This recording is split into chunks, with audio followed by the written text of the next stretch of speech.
মাই traditional কিচেনে আপনাদের সকলকে স্বাগত জানাই।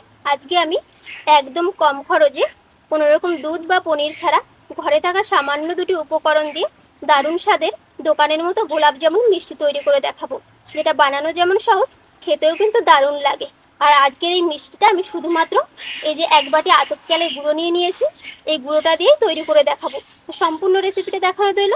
আশা করি আজকের রেসিপিটা আপনাদের অনেক ভালো লাগবে। এখন আমি চালের গুঁড়োটাকে খামি মেরে নেব, যার জন্য দেখুন কড়াইতে এই বাটি আমি 1.5 বাটি জল দিয়ে দিচ্ছি। জলটা দেখুন ফুটে গেছে।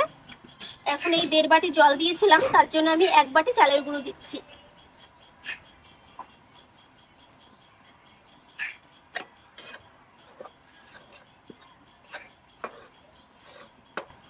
এখন ভালো করে নেড়ে চেড়ে চালের গুঁড়োটা সিদ্ধ করে নিতে হবে।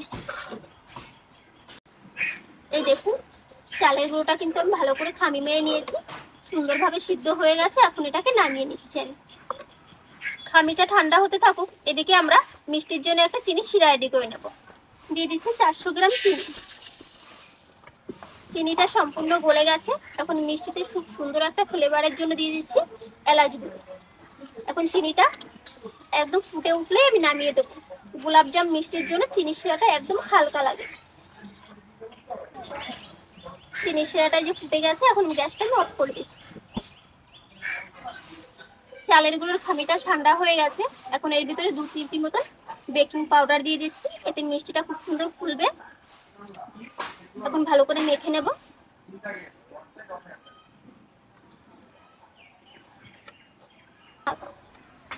এই দেখুন ডোটাকে ভালো করে মেখে নিয়েছি। এখন আমি হাতে একটু ঘি লাগিয়ে নিচ্ছি। হাতে যে ঘি লাগিয়ে নিয়েছি, এখন এখান থেকে ছোট্ট করে একটা ডো কেটে নিচ্ছি।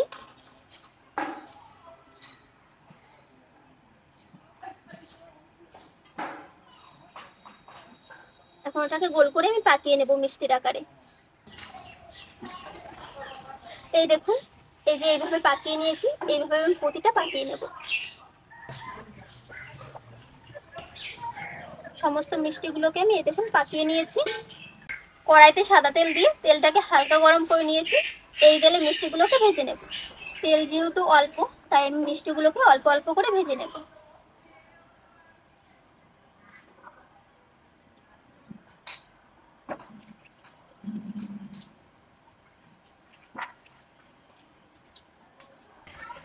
মিষ্টির একটু অংশ দেখুন, উপরের অংশটা তেল থেকে উপরে একটু ভেসে আছে, এই কারণে আমি তেলটা একটু ছিটিয়ে দিচ্ছি, যাতে উপরটাও তেল লেগে যায়। এইভাবে নাড়ালেই তেলটা সব জায়গায় লেগে যাবে। মিষ্টিগুলো দেখুন ফুলতে শুরু করেছে। কত সুন্দর ফুলে যাচ্ছে দেখুন, একটা মিষ্টিও কিন্তু ফেটে যায়নি। এখন লালচে কালার করে আমি ভেজে নেব।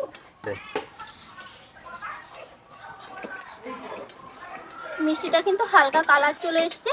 এইভাবে কিন্তু অনবরত আমি নাড়তে থাকবো, তাহলে মিষ্টির সব জায়গায় কিন্তু সুন্দর করে ভাজা হবে। আর না হলে কিন্তু একটা সাইড ভাজা হবে আর একটা সাইড কিন্তু কাঁচা থেকে যাবে।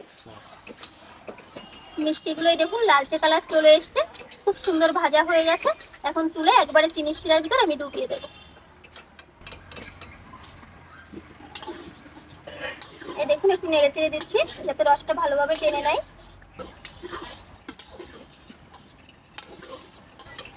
বাকি মিষ্টিগুলোকে ভেজে নিয়েছি, এখন রসের ভিতর দিয়ে দিচ্ছি।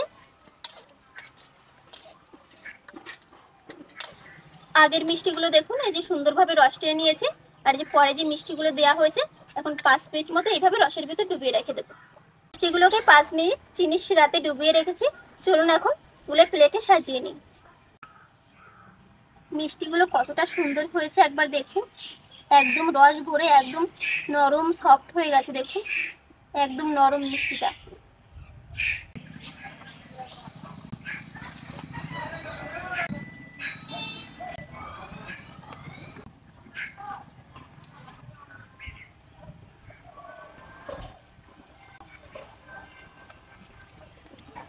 কিছু মিষ্টি এই যে প্লেটে সাজিয়ে নিয়েছি, দেখুন কতটা সুন্দর হয়েছে।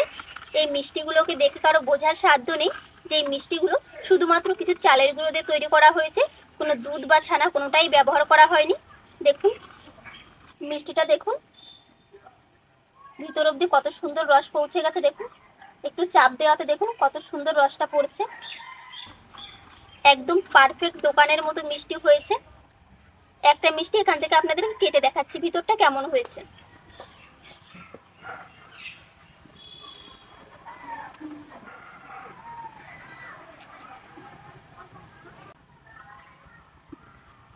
এই দেখুন মিষ্টির ভিতরটা কতটা সুন্দর দেখুন, আর কতটা নরম দেখুন, কতটা রসালো। তাহলে আর দেরি না করে আপনারাও বাড়িতে এই দারুণ স্বাদের আতপ চালের গুঁড়ো দিয়ে গোলাপ জামুন মিষ্টিটা তৈরি করে ফেলুন। মিষ্টিটা দেখতে যতটা সুন্দর, খেতেও কিন্তু এর থেকে অনেক গুণ বেশি টেস্টি হবে। আর আমার রেসিপিটা ভালো লাগলে অবশ্যই লাইক, কমেন্ট ও শেয়ার করবেন। আর এরকম নিত্য নতুন রেসিপির ভিডিও পেতে আমার চ্যানেলটিকে সাবস্ক্রাইব করে আমার পাশে থাকা রইল। আর সম্পূর্ণ রেসিপিটা দেখার জন্য অসংখ্য ধন্যবাদ জানাই।